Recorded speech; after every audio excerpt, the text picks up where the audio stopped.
Hello, hello. Welcome to this episode of the Rogers Radio Podcast.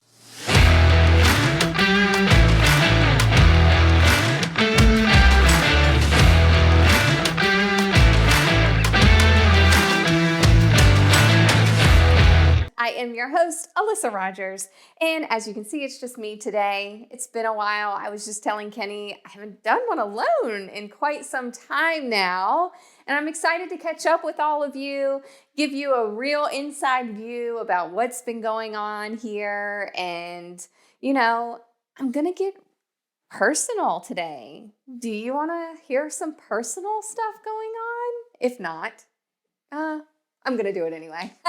Then let me know if you don't want me to do it again in the comments, and I'll be sure to bring you different content. But today I wanted to get personal because I know in the previous episodes that I've done by myself, I was excited about the new year. I was excited to get it going. And then I had some conversations and episodes with some team members, and we were talking about how rough it's been this year. And so why not? So I'm going to take a deep breath and here we go.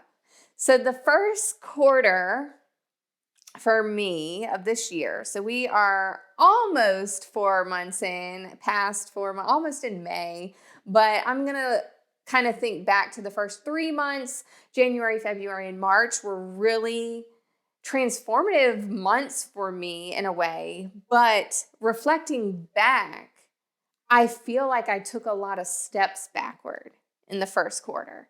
I went into the year very, very excited, very motivated. I'm going to read. I'm going to get on a routine. I'm going to do healthy eating. I'm going to do all of this stuff. And then I'm looking back and I didn't do that stuff. And I'm not going to sit here and tell you that I had just stuck to a routine and I was doing great. There were a lot of things going on here at Rogers, a lot of changes for the good, but they were really hard changes, and we're still growing, and I will always praise our team because our team is so amazing. And I'm always going to say that. So any team members that are listening right now, I appreciate you. I'm rooting for you. We are going to rock this year, the rest of this year, and thank you because we couldn't do this without you, and I really, really appreciate every single one of you. But on the personal side, I just was falling short. And I was on a flight recently. I went and spoke at an event in Reno. Shout out to Service Nation and that whole crew. They did an amazing job and had an amazing event. I spoke on marketing and it was great. But on my way back, I was reflecting on the growth that I have had this year, and I wasn't really proud of what I was able to write down or think about. But then I thought about the entire team, and you know how they always say, surround yourself with people that are smarter than you, that motivate you, like-minded individuals. Well, I'm telling you, I thought about every team member we have at Rogers, and I know that every single one of them has grown because they've shown it, and I could think of it. I could think of every single team member that we have on our team right now, and I could tell you an area that they've grown in the first quarter this year for the better. And that is really amazing to be able to say. Every single one of them, I can say that. And, it made me proud, but then I thought about what areas can I say that I've improved on, and I need to work on it.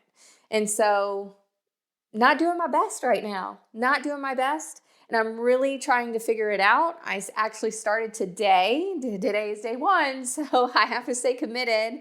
And you know how hard that is, right? But I really want to get into a routine in the second quarter. I really want to get my bearings and figure out, how am I going to improve myself? And I'm telling all of you this because I know, life is hard. Life is so hard, and we go through ebbs and flows and hard times, and it's okay as long as you get back up and you recognize it. And what I am proud of myself for is recognizing that I am not the best version of myself right now. It's hard to do, right? But it's honest. I am not the best version of myself right now, and I'm going to work on that, and I'm going to become a better version of myself. And when the first quarter ended, Joey and I were able to go to GrowthCon, 10X GrowthCon in Florida. I've done an episode on that last year. Each year we go, I like to say, we went because I want to share with you what I learned. And that came at the perfect time because it really made me refocus. It made me realize, okay, I need to get my shit together. I need to get it together. So I am going to share because I feel like if I go to these places and I receive this information, I feel like this is the forum and this is my group of people, all of you listening and watching, to be able to talk about what I learned. And I want to share it with you because maybe it'll help you too. Because I took and wrote down, I have a whole list of things that I wrote down when I was there. And when I was writing it down, I said, I'm going to share this on the podcast because I think more people need to hear this. So I will start by I'm going to go by the speakers that stood out to me. There were so many great speakers, and I'm going to name a few and what I took from each one. So John Maxwell. Do you know who John Maxwell is? He is a best-selling author of so many books. I've talked about him before. This is the second time I've heard him live, and he's a gem. And I highly recommend you reading any of his books. There are so many to choose from. Find one that stands out to you that you think would help you because he has helped me so much. And what stood out to me the most in the time that he was speaking at GrowthCon was, to do what I do, you have to do what I did. Think about that for a second. To do what I do, you have to do what I did. And why that stands out to me so much is because we live in a social media world. We live in a world where we're watching what everyone else is doing. I'm guilty. I look and I scroll. I'm a scroller. And I'm looking at what everyone's doing and how they're doing it. And it's so easy to fall into a trap of, I want to be like them. I want to be just like them. Or how come I'm not like them? Or how are they doing such a great job at this? Or do you ever have people coming up to you saying like, I want to be just like you when I grow up? I've told people that, right? I've thought that like, man, I would love to be like that, right? But dang, are you willing to go through what they went through to get to where they are? You have to be willing to go through all of the struggles and the day-to-day grind of what they've done for so many years to be able to do what they do and to be like them. And so it was eye-opening to me because you have to look at yourself in the mirror. And, if I wanted to be like Michael Jordan, right? What are all the failures that he went through? What is all the struggle that he went through? How many things did he have to do to get to where he is today? And so we can always look at it and say, oh, I want to be where they are, but it takes a lot. These people didn't just wake up one day and be who they are today. They had to go through a lot. So always keep that in mind when you have people coming up to you saying they admire you and they want to be like you, or if you're looking at others and you want to be like them, you have to do what I did to do what I do. Remember that. And that always sticks with me from now on since John Maxwell has said that. Another speaker was Tucker Carlson. He is very outspoken. He was a cool guy. I had never heard him speak before in person, and he is something else. He is a ball of energy. His thoughts are all over the place, but something that stood out to me the most when he was speaking is always tell the truth and no one can ever stop you. And that's how he lives his life. He's always going to tell the truth, and he's gotten canceled and fired many times because in his head, he's always telling the truth. And so whatever happens, happens. But at least he can go to sleep at night knowing he always told the truth. And he challenged the crowd to do a truth challenge. And he said for the next 3 days that we were there, participate in the truth challenge. And that is you have to tell the truth all the time. And we can always say, oh, I don't lie. I tell the truth. But do you? Really think about this. Because if someone were to come to you and be like, do you like my outfit today? and it's all mismatched and not, color coordinating, are you gonna be like, oh, you look great, right? Ah, you look great. Or if someone comes to you and says, God, I'm so tired, I probably look a hot mess. You're like, oh, you look great. And they may look a hot mess, right? Would you be willing to tell the truth and take the truth challenge and be like, yeah, you know what? You really do look like you didn't sleep last night. Or, your outfit's not really matching today. Or whatever it may be. If you own a business and you have employees coming to you and coming at you with all kinds of things, are you going to always tell them the truth? It's important to do so because they're not going to grow if you don't. But it can be really, really tough, really tough. So are you going to take the truth challenge?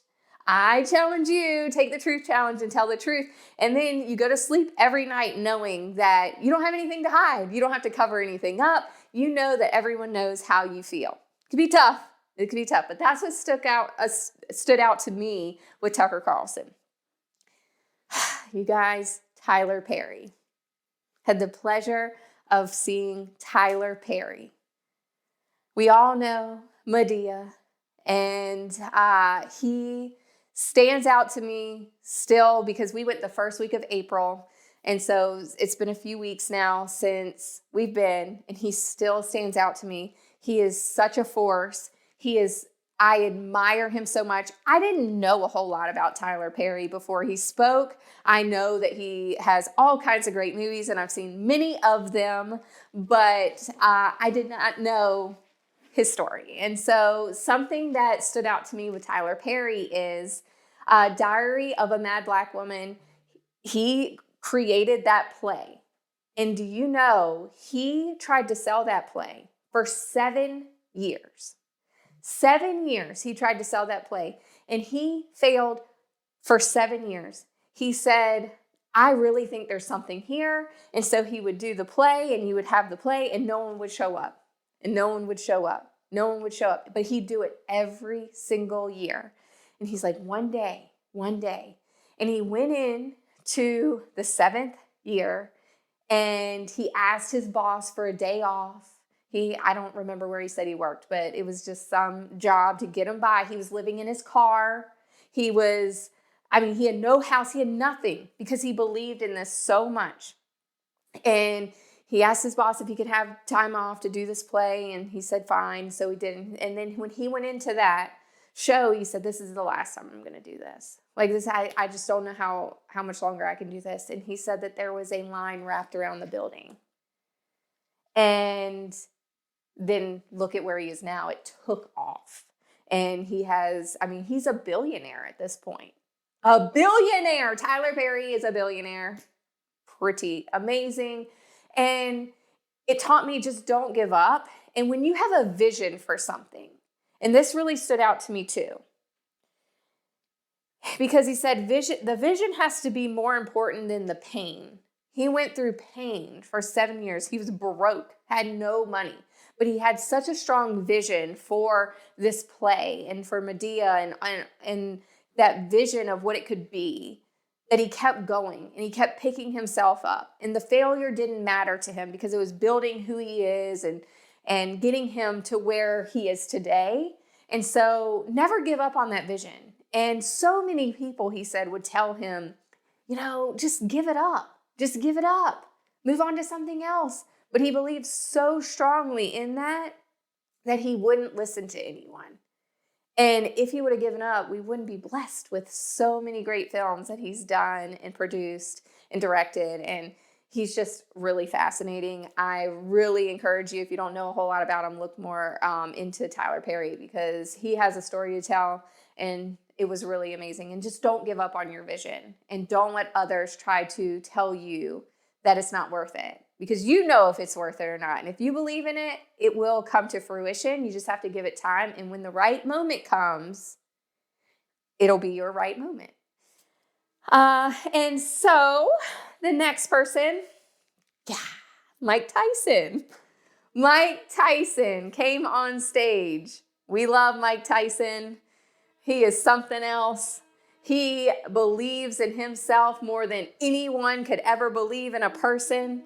He does not believe that he said on the stage, I didn't even write this down, but it sticks out to me. So he said that this is what boxing is what he was put on earth to do. He's not put on earth to do anything else. Like, that is his life. And that is what he's supposed to do. He's getting ready for a big fight, if you're into all of that, or a big boxing match. He is gearing up for it. And Grant Cardone is the one that interviews all of these people. And so Grant asked him, like, are you going to win? And he's like, yeah, I'm going to win. I'm going to win. Like, I am a winner. In my head, I'm going to win. And what he said, because Grant asked him, how does it feel to be undefeated? Like, you were undefeated for so long, and what does that mean to you? And how did that make you feel? Was it, were you nervous going into each fight? And he said, you can be undefeated, but that does not mean you're the best. I was like, wow. Because so many people can think, oh, I'm undefeated. I'm the best in the world. I'm the best at this because I'm undefeated. But that does not mean you're the best. You have to keep going. To stay undefeated, you have to keep going. You have to keep picking yourself up. You have to keep working toward being undefeated. And when you are, that doesn't mean that you're the best version of yourself. That doesn't mean that you're the best. There are people out there trying to get better every single day. And so you have to continue trying to get better every day. Another one, Anthony Scaramucci.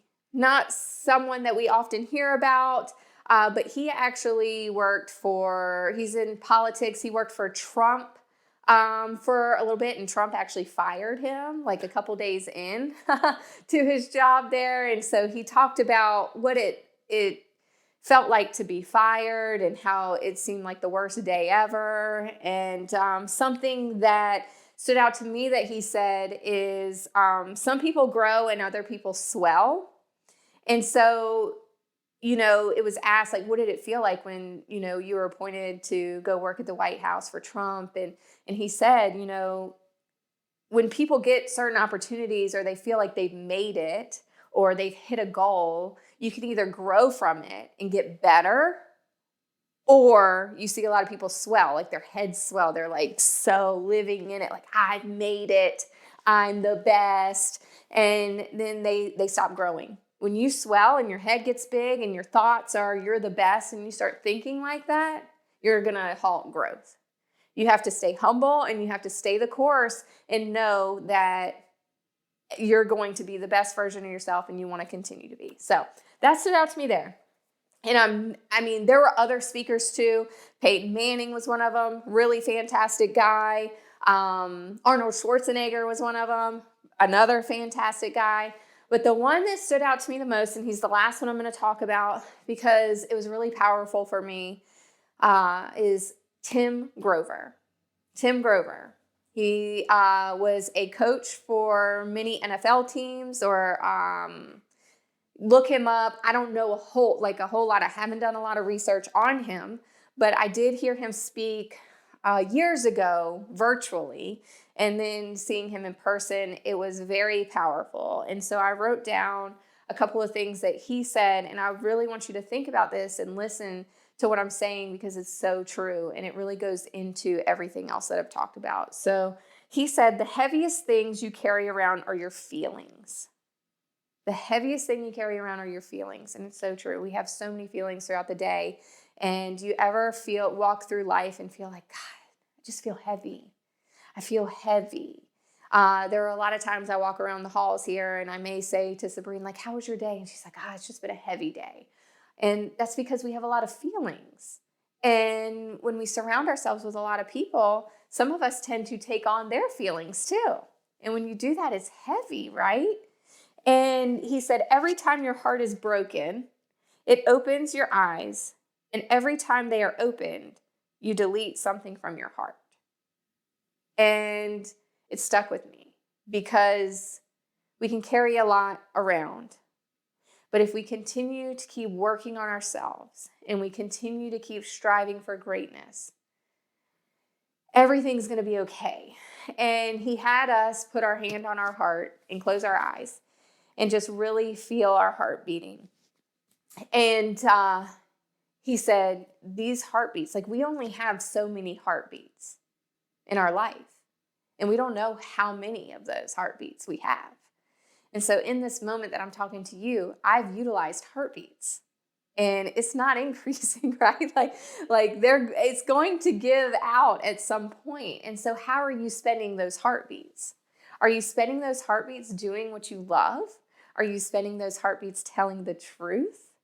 Are you spending those heartbeats running toward your vision that you have in life? Are you spending those heartbeats doing things to get you to where you want to be?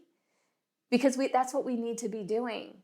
Don't spend your heartbeats on things that don't matter, on things that aren't getting you to where you want to be in life, on things that are taking up those feelings and making you feel so heavy. Let's release them and start working on things that are going to get us to where we want to go in life, because life is short. And that is what I'm going to continue doing, because my first quarter I'm not proud of. And that's okay. And I hope you had the best year so far. But if you haven't, just know that you can pick yourself up and you can look in the mirror and say, I need to change myself. I'm not going to waste any more heartbeats on what I'm going through right here. I'm going to start moving forward, and I'm going to let go and release and start being a better version of myself. It's never too late to start. So many people that really, what I take from that whole conference is the theme is life is hard. Life is hard. And so many people, it was a common theme, everyone up there saying life is hard. You just have to get up and keep trying and making yourself a better person every day. Be you. Be you and be true to yourself. I hope this helped you as much as it helped me. I will take this stuff with me. I think about it daily since I've been there. I hope that you take some of this and implement it in your life. If you ever have questions or want to know more about anyone that I've talked about, and I'm happy to share. If you have any questions for me, I will continue being truthful and honest. I also want to just thank everyone for mentioning the podcast in public. My gosh, so many people that I go to and when I'm out in the community say they listen. And I appreciate you so much for listening to this and allowing me to share this vision with you and live out part of my dream, because this podcast has always been a goal of mine, and to continue doing it, and almost at 2 years of doing it, I'm just so proud of it. And you're the one that I can thank for that, because you continue listening every week. And I'm going to continue bringing these things. Thanks for letting me get all in my feelings today and share all of this with you. I can't wait to talk to you next week. Continue rating, reviewing, subscribing, and coming up in public and talking to me about the Rogers Radio podcast, because I love you. Talk to you next week.